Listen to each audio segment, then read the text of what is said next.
Hey, thank you so much for listening to Reversing Climate Change. This is Ross Kenyon. I'm the host of the show. The sponsor is Eco Engineers. Oh, Eco Engineers. What isn't Eco Engineers? I've had a really great vantage point of carbon dioxide removal. And so often I'll start talking with a company and they will say something like, oh, well, we've been working with Eco Engineers for a while now, either trying to build this methodology or just trying to figure this project out, trying to get the quantification right, trying to figure this MRV out. That has happened to me so many times. And I've been glad to see them have so much success with so many companies in our space. Eco Engineers is essentially a consultancy that helps carbon removal tech and project developers get to market effectively. If you've ever started a company, one of the early decisions that you're going to need to make is which of these things can we bring in-house and which of these things do we need to pay consultants for? And often the conventional knowledge here is that it always makes sense to bring stuff in-house if you can. But I think bringing in very experienced consultants early on can save projects a lot of time and money. For instance, you might end up on the phone with David LaGreca. David's going to be on the podcast soon. And David has done, dozens of methodologies within the voluntary carbon market. And if you could just get on the phone with David for a little bit and you are trying to bring a new methodology or protocol to market, you have some new approach, you're a biochar project and you're trying to figure out, given your technology, region, biomass availability, what is the best way for me to work within the options that I have available to me? That's a person that you could very easily be paired with. David will likely shave off time and money from what would otherwise be a process that is pretty overwhelming. And that's just the start of it too. Eco has been engaged with people I've known or worked with, from everything from project design to the actual MRV plans, doing the LCA itself, registering the project, doing the diligence support, feasibility studies, tech evaluations, market eligibility. I feel like they're halfway to being an EPC without actually being an EPC for some of these things. Sometimes you don't necessarily need one person full-time thinking only about your project. Sometimes it makes sense to get 10 people on a fractional basis who have worked on collectively hundreds or maybe thousands of projects. Whether or not that will be the way for your company to go, you'll have to take the calls to figure it out. And I very much think you should do that.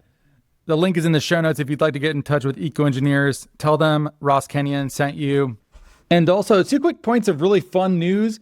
Rudy Krebiel is going to be on the show sometime soon. We've been scoping a show for so long. He's one of those friends of mine that we're always trying to find the right container for a discussion between us.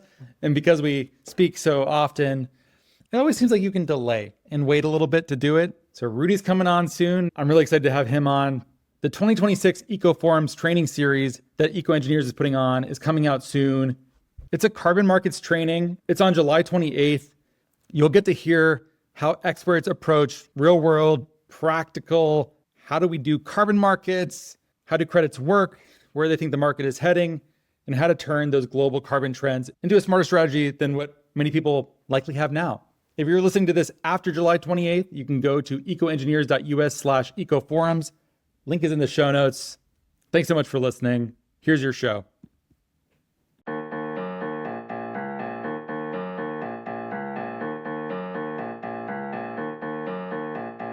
Hello. This is Ross Kenyon. I'm the host of the Reversing Climate Change podcast. I am not sure that I've ever done this before. I am re-releasing an old episode. There are so many great episodes buried in the catalog, including bonus episodes. I don't know, there's probably the better part of 500 of them on reversing climate change, including some of the people who have influenced the show the most. Recently, Charles C. Mann's taxonomy of wizard and prophet have come up on several shows. It's such a great shorthand for understanding some of the big disagreements in climate politics and environmentalism. I recently did a monologue episode where I contrasted Ezra Klein with Paul Kingsnorth and discussed the abundance paradigm as paradigmatic of being a wizard. And I contrasted it with Paul Kingsnorth's prophet status. Sometimes I'll be catching up with someone and they'll ask me like, hey, did you ever read 1491? And I try not to pat myself on the back too much. Be like, well, since you mention it, Charles was on the show once upon a time. And I was so happy to get him because he's a wonderful writer and has taught me a lot. And this happened with a friend recently. So if she didn't know that this episode existed, I suspect there's probably a lot of great episodes that should be resurfaced in this way. In any case, enjoy this time capsule. You'll hear all of the old Nori branding for the podcast. This used to be a project of a company I co-founded called Nori. Don't let that distract you. It's the same show. There's been a lot of new listeners to the show, but whatever. Enjoy the show. Take this walk down memory lane with me and enjoy this episode with Charles C. Mann.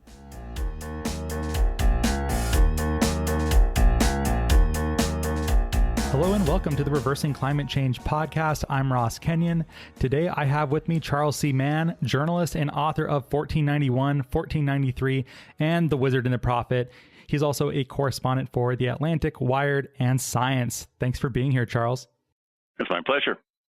Your work comes up all the time, and we recently did a Nori Patreon book club for The Wizard and the Prophet for the month of April. Generated a lot of discussion and debate. I think this is a great book and a great way to frame, various schools of thought within the environmental movement. Why don't you give us a nice little baseline here for what exactly are these camps? Who are the avatars of each that you feature in the book? And how are you conceptualizing the split? Basically, I'm a journalist, as you said, and I've been reporting on environmental issues since the 1980s, since the late 1980s, and talking to activists, politicians, and above all, researchers. And over time, I came to realize that the answers that I was getting to my questions fell into two broad camps. Not always, but generally. And I thought of them as wizards and prophets. And wizards essentially are the people who want, what's disparagingly called the techno fix. Their argument is, look, we have these technical challenges from, the things that we want to do and the growth of our economies. And so what we need to do is switch on the science and technology machine and essentially produce our way out of our dilemmas. The prophets, on the other hand, say that's completely wrong. That's exactly the wrong direction. It's doing more of what's gotten us into trouble in the past. And what we need to do is to conserve and radically cut back and reduce the human footprint. And a while ago, it suddenly dawned on me that these two approaches were kind of the opposite from each other, and that many of the conflicts I saw both within the environmental movement and between the environmental movement and society were expressions of the conflict between wizards and prophets. And I thought, geez, I'd really like to read something about that. And then I didn't. And so I decided that, well, okay, I'll try and do it since nobody else is. And I think you do a very good job of being fair to both of these camps because they each have a part of the puzzle. And depending on the issue or the various application within side of environmental concerns, you might find yourself leaning to one way or the other, and I think you do a very good job of steel manning, for the listener, opposite of straw manning. So I think you treat both of these schools of thought maybe even more fairly than you had to in order to write this book. Well, thank you very much. No, I think it's important, and the reason is that relatively soon in my research, it suddenly dawned on me that these differences were not just kind of pragmatic differences about, how do you do this, but they expressed values. And they're values that everybody shares in one proportion or another, and we just give different weights to them. So typically, prophets value community and the idea that we're all part of nature and that we are embedded in this much, much larger system in which we should play our assigned role. And the wizards, on the contrary, are much more about individual liberty and freedom, which is, the idea of maximizing human potential and people living in the best possible way that they can. And we all like both of these things in different amounts. It's just that they come into conflict. And where you end up on which side of that conflict determines a lot about whether you're appealed to by the wizards or the prophets. And in the book, you use a very interesting framing device. I saw your book described as a joint biography or some such. And so you have these two avatars of these two ways of being and thinking. Who are they and what are broadly their life arcs? Well, as I said, I've been a journalist for a long time. And over the years, I realized I've often heard this name Norman Borlaug. And people who I later came to think of as wizards would say, I want to do for X what Borlaug did for wheat. And who Norman Borlaug was, he's the main figure in what's called the Green Revolution, which is the mix of high-yielding hybrid seeds, high-intensity fertilizer, and high-volume irrigation that created what's been called the Green Revolution, which doubled, tripled, or even quadrupled global grain yields in the 1960s, 70s, and 80s. And it had a huge impact on our lives. And, one way of putting it is that as far back as, historians can go, the majority of humankind has faced hunger at some point or other in the year. When I graduated from high school, the UN was Food and Agriculture Organization estimated that between 40 and 60% of the world's population was malnourished. Now, those same people are estimating that it's on the order of 8 to 10%. So you see this enormous and dramatic decline that the Green Revolution had a lot to do with. And so people saw that, and they took a very powerful lesson from it, which is that you switch on the science machine and you can have this dramatic impact on life, and they hope that they can do the same in whatever field that they're in. So that's the reason for looking at Borlaug as this sort of prototypical wizard. At about the same time, I realized that when I talked to especially older environmentalists, I would hear this name occasionally that I had certainly never heard in sort of public discourse, and that was a guy named William Vogt. And essentially, he put together the ideas behind the modern environmental movement. He wrote the first modern "We're All Going to Hell" book, if you know what I mean. And that was back in 1948. It was called The Road to Survival. And if you read people like Jared Diamond or people Paul Ehrlich or Bill McKibben, to some extent Naomi Klein, all these kinds of people, their ideas directly trace back to Bill and William Vogt. And then I was fascinated to realize that they both got their ideas, which diametrically opposed to each other, at the same time in the same place, which is rural central Mexico in the mid-1940s. Yeah, I bet the journalist in you loved that you found that nice little connection there. Oh, absolutely. I thought, wait a minute, there's a way you could actually tell this story, as the two people got their ideas at the same place and time, met, had this immediate collision, and never spoke to each other again. Wow. Yeah, I do like that nice intersection there. I'm trying to think, you just gave a great list of various other people who may qualify as prophets that are currently operating. Who might be some of the great wizards? I guess the first person that comes to mind is also an alumnus of this podcast, which is Ted Nordhaus of the Breakthrough Institute. Do you think that's fair? And then who might be in his company? Sure. I mean, there's lots of those kinds of people, and Hans Rosling, the guy who wrote Factfulness, would probably be another. Jesse Ausubel. Lots of people with the resources for the future. And these, one of your guests, Ramez Nam, a good friend of mine, would certainly count as one. He's told me himself. I mean, you can find them all over. They're the people who are boosting the idea of huge solar installations, all those huge wind installations, the people who want to do next generation nukes, the people who are arguing. I think Emma Maris recently argued in Wired that GMOs are necessary to save nature. So that kind of approach is a wizard's approach. And by the way, just by naming them, I'm not trying to sort of single them out or criticizing them. I'm just saying they're exemplars of a kind of tendency that's been around in the environmental movement since the very beginning. Norman Borlaug, the guy described as an agricultural scientist, also saw himself as an environmentalist because he believed that intensifying production and having this, much more quote unquote scientific method of agriculture would lead to increased yields and fewer demands on nature. So you wouldn't have hungry people going out into the forests and meadows and just sort of stripping them bare.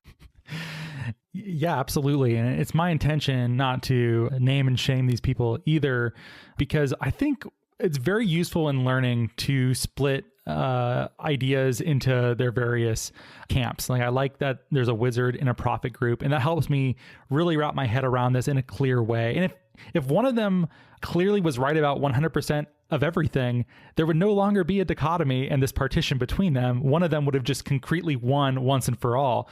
And I think that means that each of them have something to say here. But that being said, when you do create a nice partition and there's two options or two broad schools of thought within an issue group, that's just sort of begging out to be disrupted and to be complicated. So what are some of the complexities that might face such a divide like this? Well, first I should say that what I'm talking about is a kind of mental model, for how to sort things. And there's a famous expression that all models are wrong, but some are useful. So the first thing to stipulate is that there's tons of exceptions and caveats and so forth in this model. And the question is it a useful way to break things down? And I think it is. And one of the things that would be complexity is that, say, take Ted Nordhaus at the Breakthrough Institute. I think Ted would be appalled if any of this were to be taken as somehow that his belief in technological solutions were taken to be a lack of love of nature and a lack of respect for the natural world. And similarly, I think that prophets who are, say, in favor of organic farming and this kind of thing, embedding themselves in the community, are very upset at being taken for anti-science. There's a guy just down the road. I live in a small town in Massachusetts, and just down the road from me is a small organic farm. And they regard themselves as highly scientific because they see themselves as embedded into, the ecosystems around them, and they have gone to considerable trouble to understand how these work. So one way to put it would be that they both express different parts of a love of nature and different parts of a love of science. Okay, I think that's useful. One of the various other axes that seems like it might map on to wizards and prophets is, to what degree do you believe in economies of scale versus decentralization? Yes, well, that's exactly. The wizards typically, not always, look to centralized solutions and economies of scale. The prophets regard those as brittle and tend to look for decentralized networks. And there's a whole division about whether they are democratic or not. Okay. Yeah, because I could definitely think of counterexamples too, especially with something like the potential of blockchain to be radically decentralizing in an important kind of way. So a lot of the people who are extremely wizardly about blockchains also are some of the most strong advocates I know of against centralized institutions. So that isn't to say this doesn't break the model, just maybe... Well, yeah. No, but you, for example, take solar power. I mean, there's sort of two models of solar power, and one is gigantic installations. And you hear this sort of calculation, you cover X amount of the Arizona desert in solar panels, and that would be enough to power the entire country.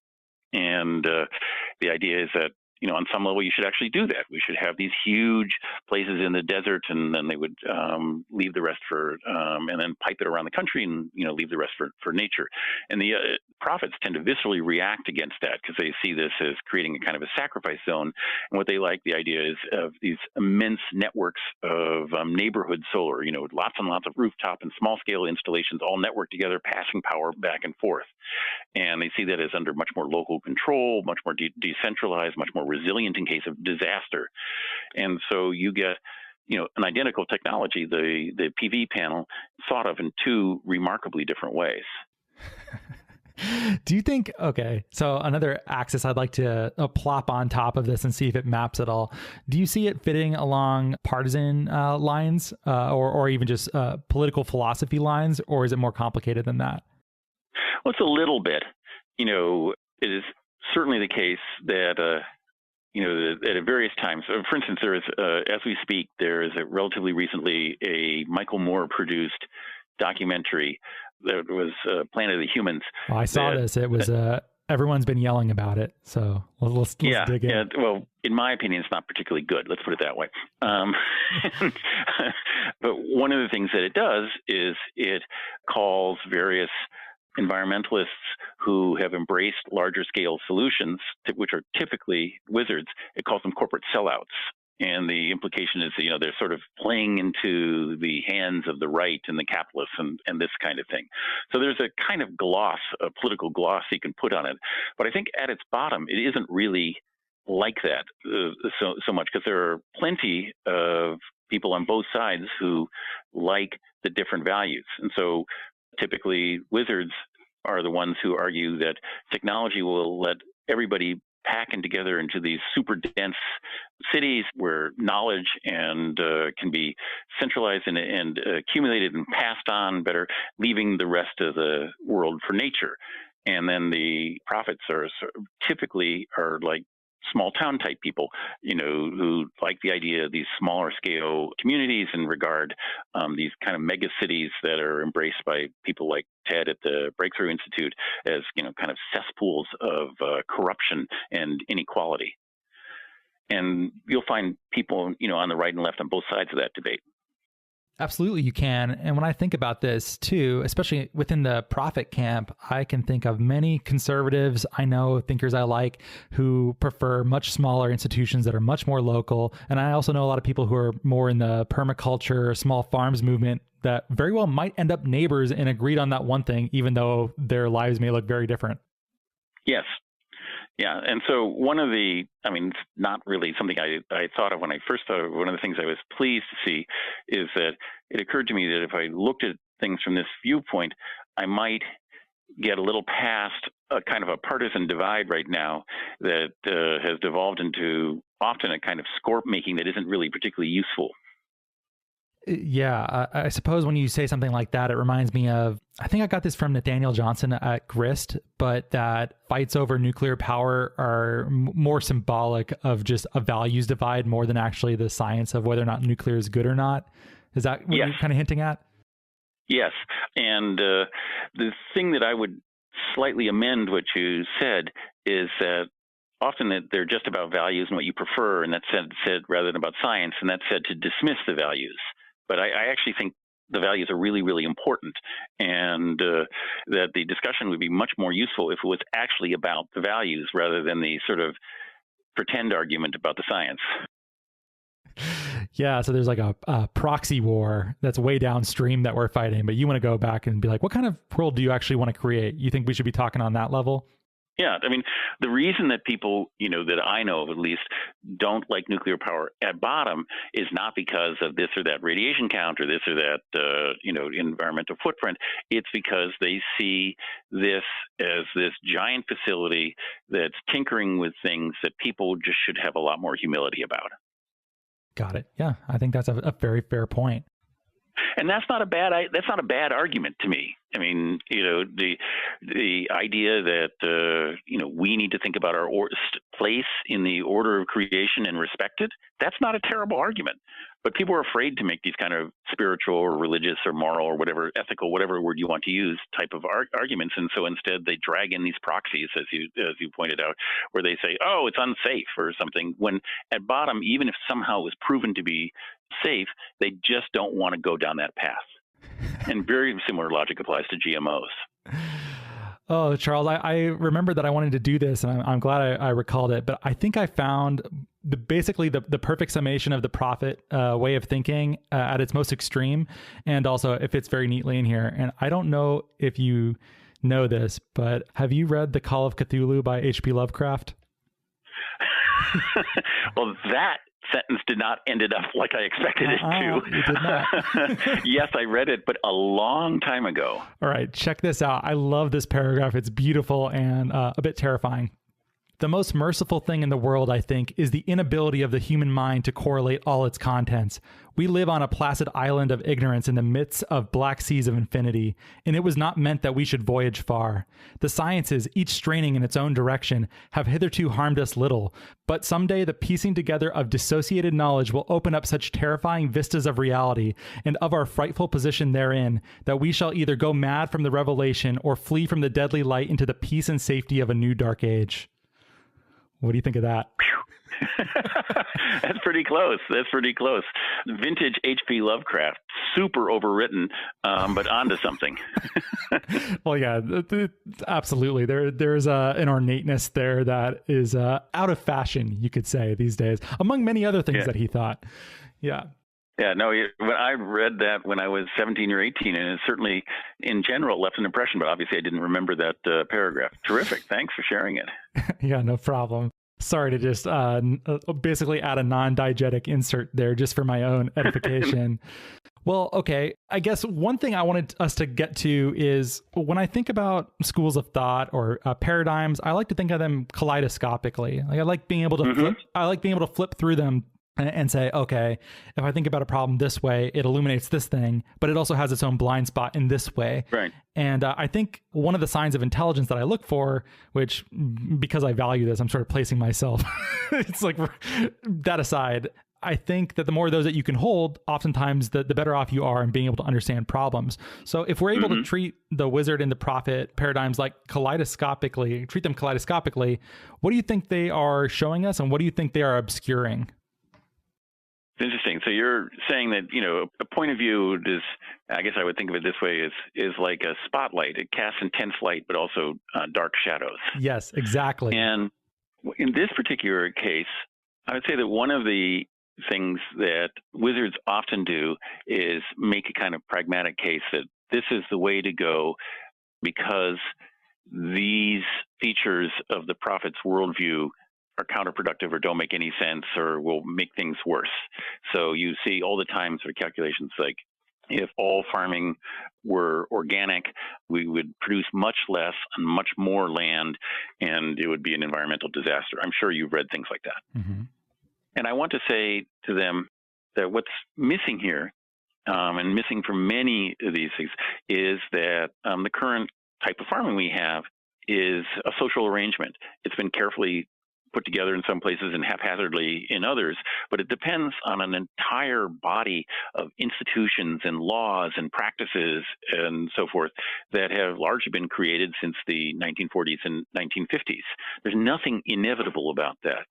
So one of the exercises I did is I went to Northwest Illinois and I met this guy who is kind of a model prophet farmer, and his neighbor is a kind of a model wizard farmer. And I got them to write down all the subsidies of various types that they were eligible for. And essentially, the wizard farmer, produced an entire page of different programs that were devoted to helping his kind of farm go. And the prophet type farmer had nothing. He didn't exist as far as the state, local, and federal governments existed. And the wizard farmer cheerfully confessed that without all these, federal and state and local initiatives that he was embedded in, his farm would collapse. So it's very, very difficult to make that kind of comparison because they exist in such different worlds. And often the wizards kind of forget about the sort of social, legal, historical, cultural, et cetera, aspects of this. The prophets, meanwhile, are often quite strong. The sort of potential risks of these things, they're much less good, in my view, at understanding the kind of nitty-gritty social changes that would be required to achieve their vision. Again, to talk about the fundamental difference, as far as I could see, between the organic farm and the farm that was next to it, which was it was all GMOs, which with corn and soy, was not what they were growing, but the different labor amounts that were in it. The smaller scale, much more complicated farm needed many, many more workers. The one was 1,200 acres and it had 2 workers and $2 million worth of equipment. And the other one had 1,000 different crops and was recreating natural ecosystems. It was an amazing place, but it had 30 different workers. And so the need to pay those workers meant that his prices were very high, that he couldn't charge cheap for this. And the reason for that is that there's a zillion subsidies for agricultural equipment, but there's 0 subsidies for farm labor. And, the fundamental difference between them was social. And I typically think that people who are very embracing of these don't see how contingent their successes would be on these social, historical, and cultural arrangements. That's an interesting angle. I hadn't thought about it in that way. Yeah, when I do think about prophets, their sort of aesthetic ideal strikes me very much like the Shire, and they would like to recreate that. Yeah, and the thing is that the Shire presumably had a whole bunch of institutions that I don't know what Tolkien was thinking of. Presumably they're similar to the ones that existed in the English countryside in the 1920s. But there's hundreds of years of history that underlay the fact that the English countryside worked in the 1920s. So I think it's very easy for both sides to dismiss the others as, not being likely to exist for pragmatic reasons when the real reasons have to do with institutions. There's no particular reason that we couldn't, if we wanted to, subsidize farm labor. For example, we subsidize labor all the time. For example, recently Amazon, last year I think it was, wanted to create its secondary headquarters. And states and cities competed for it, and they offered Amazon millions of dollars. And what they were essentially doing was subsidizing the labor of Amazon workers. So New York offered, several $billion, and in return would get 50,000 jobs. That's subsidizing labor. And, we do that all the time for labor that we consider to be valuable. It's just the reason that we don't do it for agricultural labor is we don't consider it to be valuable. But that doesn't mean that it couldn't be done. And if you subsidize the hiring of labor, the prices from these kind of small scale farms would drop dramatically, and much poorer people could afford the produce from them. That's a fascinating point. What do you call this when there's just a tendency of the human mind to view whatever is around us that we're acculturated into to be natural, quote unquote? What is the name for this way of seeing that is clearly blinding us to how constructed our reality actually is? Yeah, I don't know what it is. I guess possibly is related to what the historians call presentism, which is judging by the past by the standards of the present, and something you should avoid. But there's this idea that these things that are around us are quote unquote natural, and but in fact they've often been constructed. That doesn't mean they're bad, but it does mean that they can be changed if we want to. So no, I'm not advocating that we should subsidize farm labor. That's not the point of the argument. The point of the argument is that people who are saying that this or that is inherently less productive or inherently less affordable are missing the point that there's reasons underneath what they do that have nothing to do with some imagined agricultural productivity. Oh, sure. I've seen arguments like that all over the place. Perhaps most famously against Norman Borlaug is Vandana Shiva's work, saying like if you take into all the ecological costs and the subsidies, is this actually feeding the world? Is this actually cheaper? Answer, probably not. Yeah. And I would take her calculations, like all these calculations, with a grain of salt, because it's very difficult to imagine, what the actual cost would be in some completely different social arrangement. Oh, sure. I think that's perfectly fair. I'm not sure. I don't have the chops necessary to evaluate these competing highly technical claims either. So I read these things and go, seems plausible. I just think you should be skeptical of them. To take the sort of Vandana Shiva argument about industrial or agriculture, what she's essentially saying is that there's environmental costs, and the environmental costs are so high that they wipe out all the gains. And you could say, well, there's an entire literature of economics about how to do those kinds of external costs. They're called externalities. The first textbook on externalities was written back in 1918. And so there is a whole lot of things that you could do that would dramatically reduce it. For instance, there's all kinds of reasons right now that farmers way overuse fertilizer. And because it's cheap, and it's cheap because it's subsidized in all kinds of different ways. If it was less cheap, possibly people might look at using it more sparingly, or using it in ways that are less likely to cause washout into rivers and streams, or it might be formulated different, or, and you can list a whole variety of things. There's nothing inherent about the way that we do fertilizer right now, which is one of the main costs, right? Because the fertilizer goes into the streams and goes into the rivers and ends up in the ocean, causes, fertilizer in the ocean is still fertilizer, causes these immense blooms of algae and other aquatic plants. They die, they drop down to the bottom. Bacteria eat them. The bacteria multiply in such a frenzy, they suck all the oxygen, and you get these dead spots. There's one in the Gulf of Mexico that's about the size of New Jersey. There's one in the Bay of Bengal that's 3 times bigger than that. And that's a huge environmental cost. So Vandana Shiva is totally right about drawing our attention to that, because when we, eat our Wonder Bread or whatever, we're not thinking about the fact that producing that Wonder Bread led to this gigantic dead spot in the Gulf of Mexico. She's dead right about that. But there's nothing inherent about using fertilizer that automatically gets you there.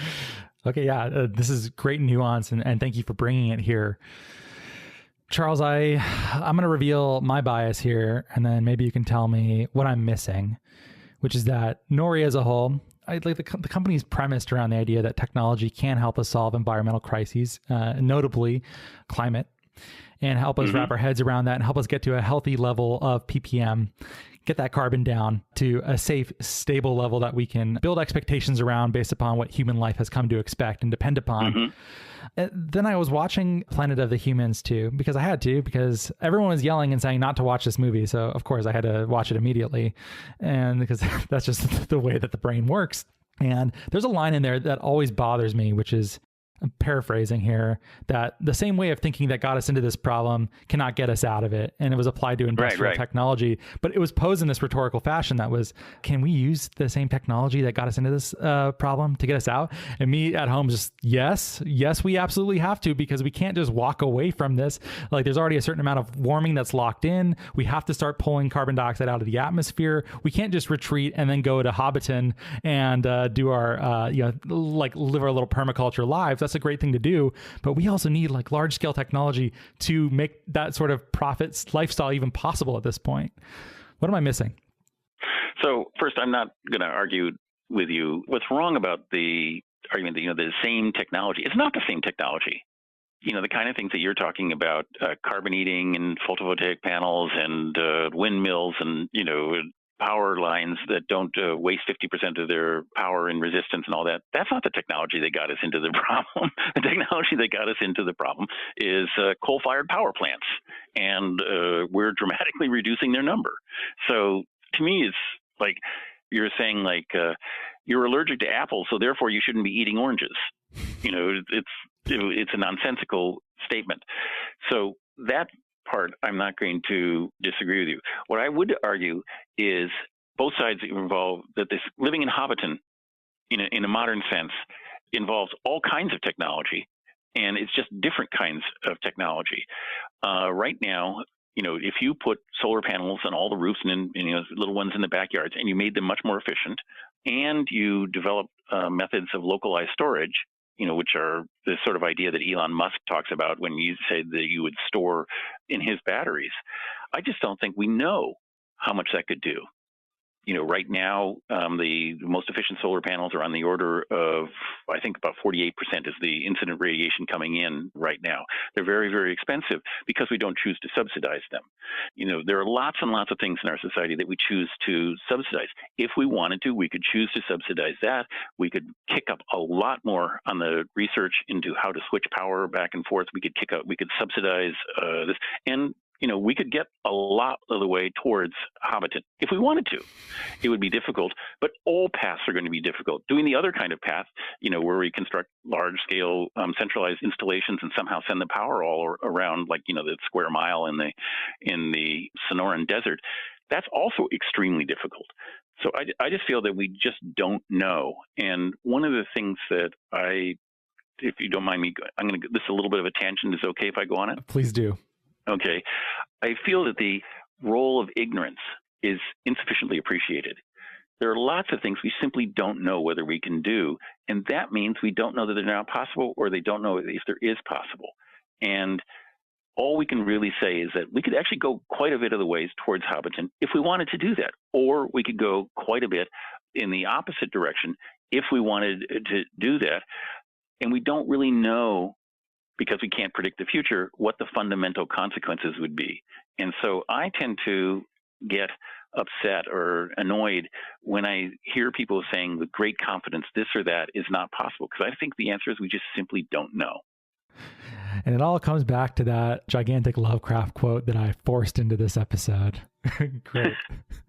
Yeah, I think humility is underappreciated all over the place, and we try to do that. Like basically the number of things that I hold with any degree of certainty shrinks as I get older. Are you that way too? Mm-hmm. Yeah. I mean, one of the things that this also tells me, though, is that because we don't understand, we're very lousy at predicting the future, both sides should be a little bit less dogmatic, and we should investigate what you can do with very, very small scale nukes, for example. I don't think we know the consequences well enough for either side to. Similarly, we should look at what GMOs can do. We should also try to see, well, how much can we get with neighborhood solar? why not really kick it up and run some serious demonstrations with the best neighborhood solar technology we can and see what we get. I think that's a fine way to go. I think we need all the experiments and all the bets we can.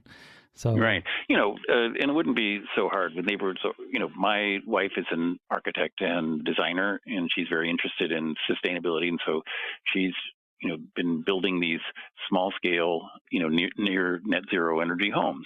There should be some way for her to programs she could apply to convert them into totally neighborhood, locally powered and see how that worked. Seems fine to me. I would support to build a little version of Hobbiton and look at it. Yeah. Charles, one of the applications of your ideas that we played with in the Nori Patreon book club is, to what degree does this apply on to how one lives one's personal life? And I ended up seizing upon a passage I really like. It's the most famous passage from Adam Smith's Theory of Moral Sentiments. It's called The Poor Man's Son. Are you familiar with that? Well, I read the book in college, so the answer is I should be more familiar with it than I actually am. Oh, yeah, it might be worth revisiting this section. It's definitely the most famous, and it's beautiful. It starts with the poor man's son, whom heaven in its anger has visited with ambition, which I think is such a powerful opening. But Adam Smith sees ambition and this desire to get rich as a form of a curse. Granted, the person in the process of trying to get rich develops many instruments and technological advances that makes our lives better. But this sort of burden of ambition doesn't necessarily produce the most livable or a life, one could say. For instance, I don't personally want to be Elon Musk. I don't want to live. I was just thinking the same name. It's funny. Oh yeah. Well, I'm glad he's a father now, and that's great. Him and Grimes have. But he's also got like 6 other kids. Jeez, Louise. Oh, and that too, I guess. Yeah. I guess that one just caught my imagination. But yeah, that life seems is so demand. Like basically, I'm relatively prophet-esque. I don't expect to be remembered very long, especially not by people very far removed from my own family. I'm relatively okay with that. I think the most important thing most people will do is raise children that are halfway decent, compassionate, kind people. I think that's great. And I have the same ambitions myself. Anything I get above that is just sort of happenstance.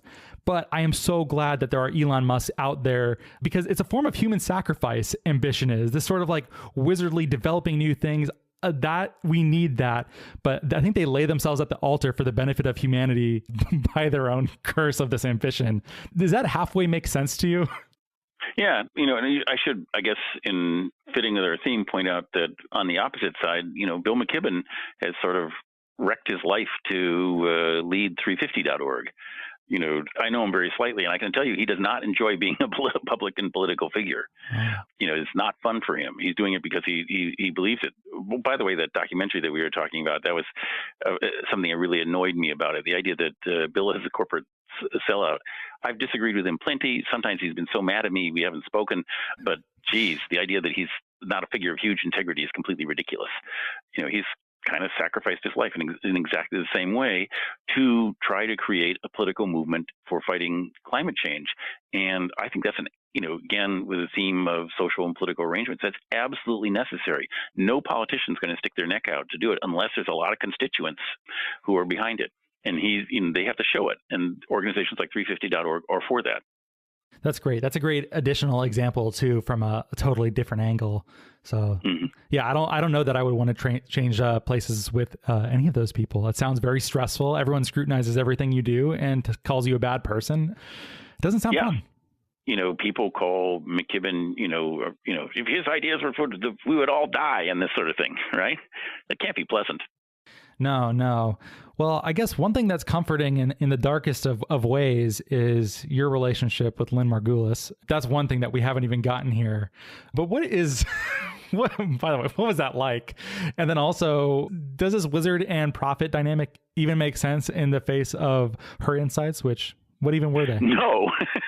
So that was part of the reason I included her, because she's like a critic of the entire thing. I wanted to incorporate the idea that there's perspectives from which everything I'm talking about just is stupid and isn't even worth considering.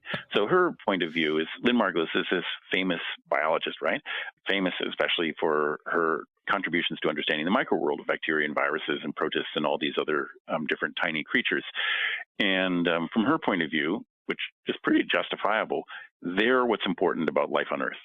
They're 99% of the biomass, 99% of the, sort of evolutionary creativity in terms of, the genetic variability. They're just amazing. And so people are like this epiphenomena.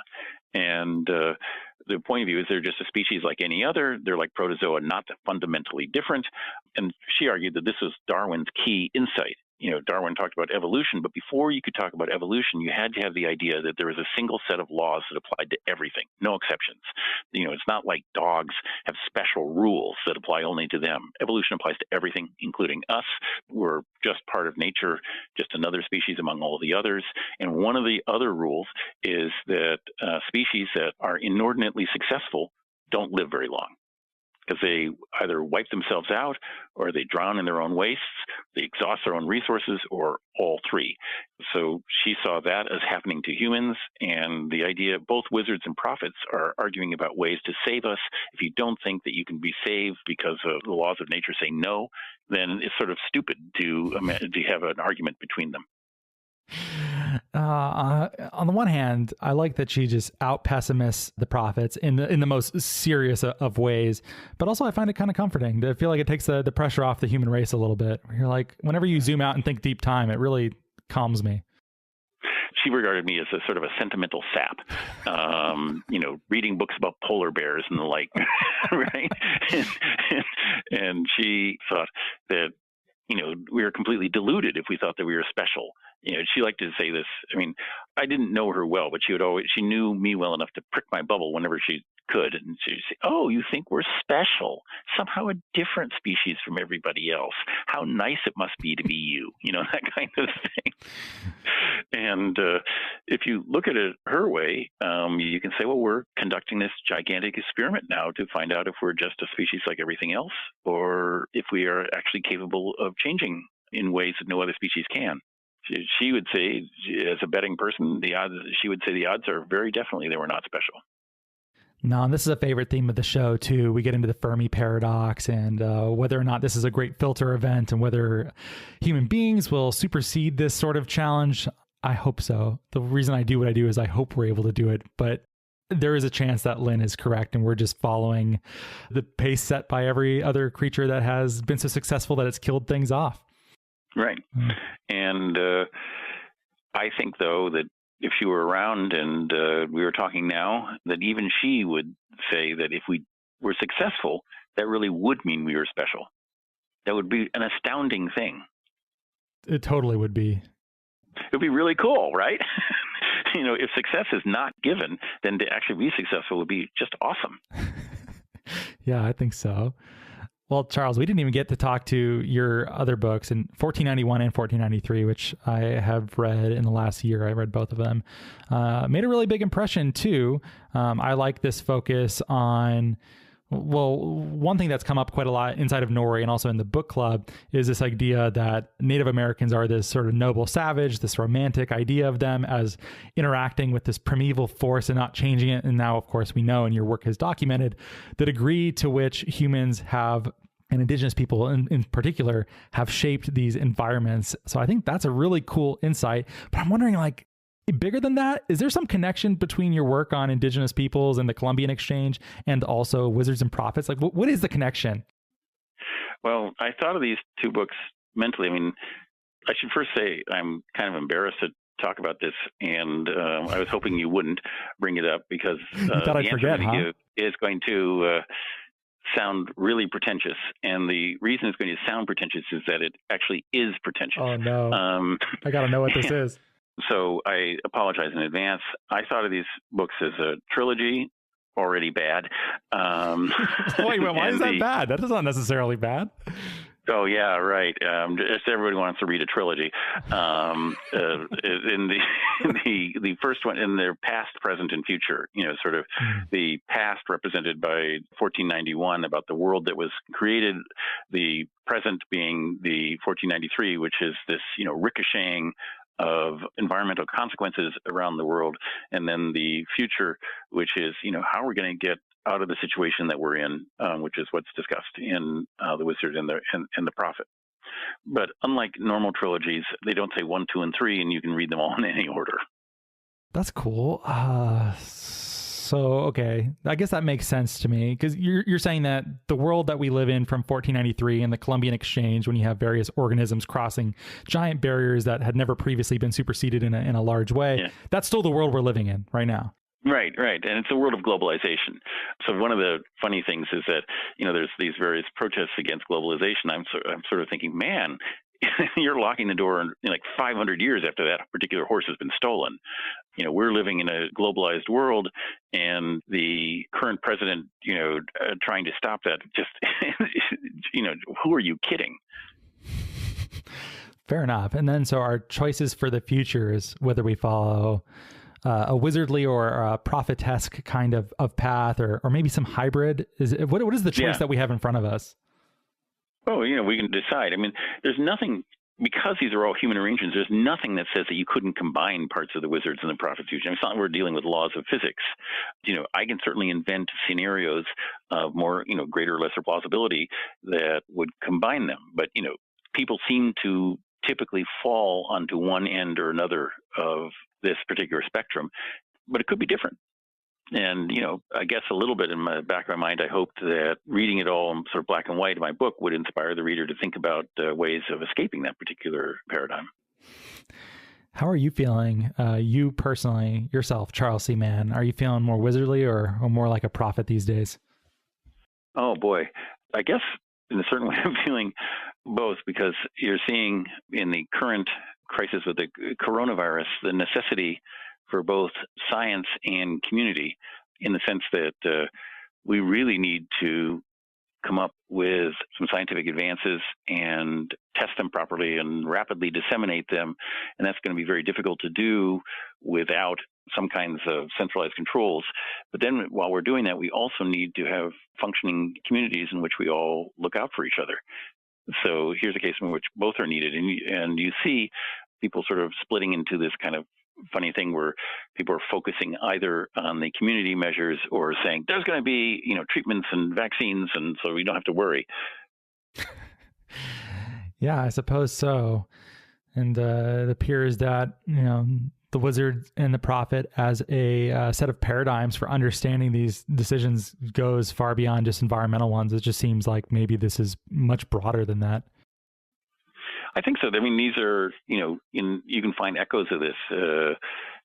Alexander Hamilton and Thomas Jefferson's famous arguments about whether the real heart of the country was located in the city or the country, right? Yeah, sure. Yeah, I could see and that. Locke versus and Voltaire versus Rousseau. These are modern versions of philosophical disputes that have been going on for centuries. Yeah, I love that. I think this is such a good way to teach these concepts and to play with them. And I think this is, if I was trying to bring someone into like the environmental space, I think this is a very useful rubric and also a heuristic for testing how people, like what their inbuilt assumptions and values are. I think it's a great tool for doing so. Kudos for that. Well, thank you. Yeah, my pleasure. Well, Charles, if someone wanted to keep up with your work, obviously they should read your masterpiece, your trilogy, your pretentious trilogy. It's not that bad. That wasn't the most grandiose thing I've ever heard on this show. I probably said worse myself, so don't be too hard on yourself. But okay. How should someone keep up with your work? Oh, I don't know. I'm working on another book, and when it comes out, you can buy it. Buy it in the hardcover, people. Really, really help this guy out. Yeah, exactly. Buy them, and apparently now what they want you to do is buy it all the first week, so that it rockets up the bestseller list. I was told by my publisher recently that I hadn't really thought about it, but pre-orders on Amazon, he said, are gold. Oh, is that right? That's good to know. Are you able to tell us, tease us a little bit with what it might be about? Yeah, it's a personal thing for me, related to stuff I'd done before, but personal. When I wrote 1491, it was originally supposed to have another final chapter about the North American West. That's where I grew up. It's an area that has, obviously special personal meaning to me, and kind of about the deep history of the West. And when I outlined it, the outline for the chapter was longer than all the other chapters. unwritten, and I tried to cut it down, and it just didn't work. So I ended up cutting it out completely and papering together an end. If you look very carefully at the end of 1491, you'll see that it's you can still see the sutures and the scars where I sort of lashed together an end. And this has been sticking in my mind, and I finally thought, well, I'll see what I got. And last year, I wrote out a lengthy outline, and I realized, wait, this actually is a book of its own, and it's about trying to consider the West in terms of its future as part of its ancient history. What we know about the West, I mean, without going into too much prediction, is that, well, it's going to be hotter and drier than it is today. We know that it's going to be, roughly 40% Hispanic and, something like 8% Asian. And we know that water issues are going to be really, really important. And we also know, this is probably the most quote unquote controversial thing, that the 274 federally recognized tribes in the West are going to gain more and more sovereignty. I mean, that's the trajectory they've been on since the 1960s. And so in 2050 or something like that, there will be essentially almost 300 small nations in the West in this time of environmental convulsion and tremendous mixing. So the conventional history of the West, which involves, the frontier and people coming in from the East and, nature being tamed and the West essentially disappearing, just doesn't seem very relevant to that. And so it's a history of what the West might be in the future. I love it. I want you back on the show to talk about it. We can even time it so it helps with your publisher. Oh, geez, thanks. I'm from Arizona and I have a lot of affection for the Southwest, spent so much time out there. I am very interested in this. I can't wait. When might this come out? Well, I'm hoping it will be next year sometime, probably a year and a half from now. Yeah, book publishing with their long lead times. Well, this is actually good, though, because if you think about it, what it means is it forces you to try and imagine something and to write something that will have some value, beyond the immediate. That's a good point. Yeah, that makes me feel better about it. And I'm hoping, that I wrote 1491. It was published in 2005, and was kind of tickled to hear that you read it last year and it had some value to you. I thought, oh, wow, it's sticking around a little bit. Yeah, that thing holds up as far as I can tell. It's great. And then you're also on Twitter. I see that. Yeah. It's, what is your handle there? Charles C. Mann. At Charles C. Mann. Yeah. All of these links will be in the show notes if you'd like to buy Charles's books or follow him on Twitter. Is there a website too? It's actually down. And then while I was down, I was tinkering around with it. My expiration, my website expired for, an hour, and the domain snatcher got it up. So I have to deal with that, which I will do as soon as I finish this chunk of the book. Oh, God. Okay. Yeah. Good luck. I'll keep my eyes peeled. This is what happens when you are just a person and you're fighting algorithms. Yeah. Oh, wow. There's the man versus technology. There you go. Yeah. Very unsuccessfully versus technology. Yeah. Yeah. Yeah. You lost. You got Skynetted. Oops. Well, thanks for being here, Charles. That was a lot of fun. I learned a lot, and thanks for stimulating my mind. And also the Patreon book group is grateful for giving us such fruitful terrain for which to march over. So thank you. Well, it's my pleasure. That's what I wrote the book in the hopes it would do. And so thank you very much for the kind words. Well, thank you so much for listening. If you like this show, please rate and review it in Apple Podcasts and or Stitcher. It really helps us a lot to get this content to a wider audience. If you think what we're doing is useful, interesting, fun, hopefully all three, we'd certainly appreciate your rating and review.